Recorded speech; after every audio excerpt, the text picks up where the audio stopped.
Our topic, of course, talks about the fractured world that we are living in, and what a fractured world it is.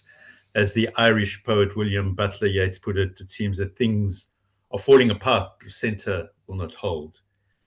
We are, as the Talmud puts it, living in an olam hafuch, it seems, an upside down kind of world.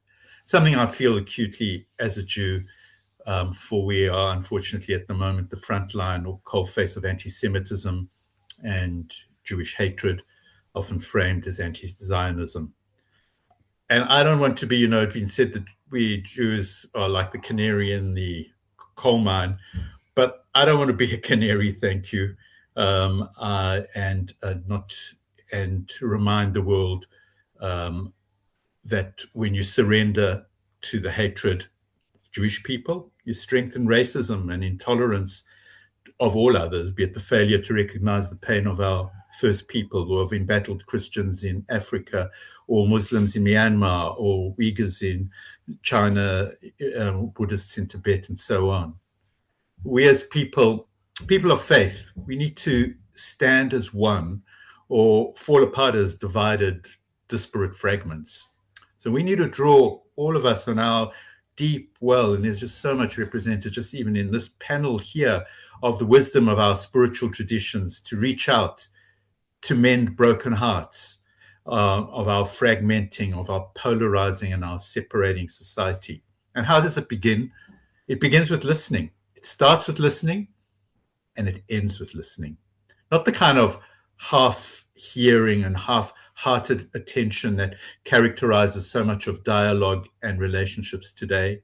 Not the kind of dutiful transactional listening of so many human interactions locally and globally, and not the kind of superficial and sometimes not always false auditory attention of social media, but the kind of listening that begins in silence, in the silence of the heart, and breathing quietly and focusing with all of our ears, two of them, including the third ear, the heart itself. The kind of really deep, attentive, attenuated concentration, what the Bible, the Torah, calls listening and loving with all your heart, with all your soul, with all your strength, as if your life depended on it.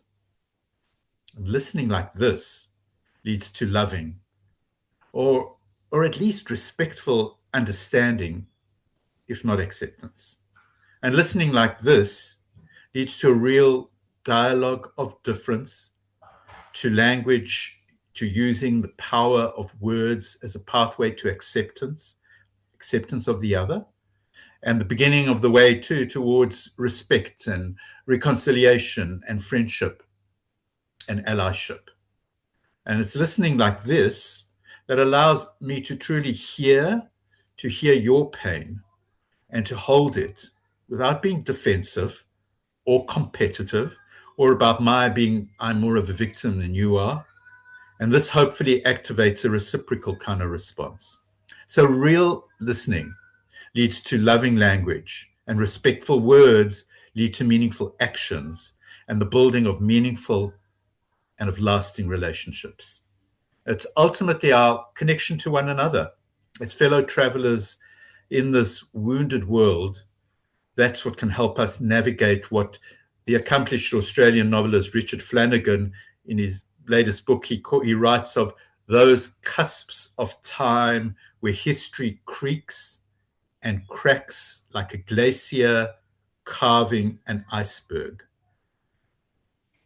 We need to use our collective spiritual strength to contain the glaciers and to melt the icebergs of cynicism and of despair, and to share that love with others, with the grassroots of our different communities.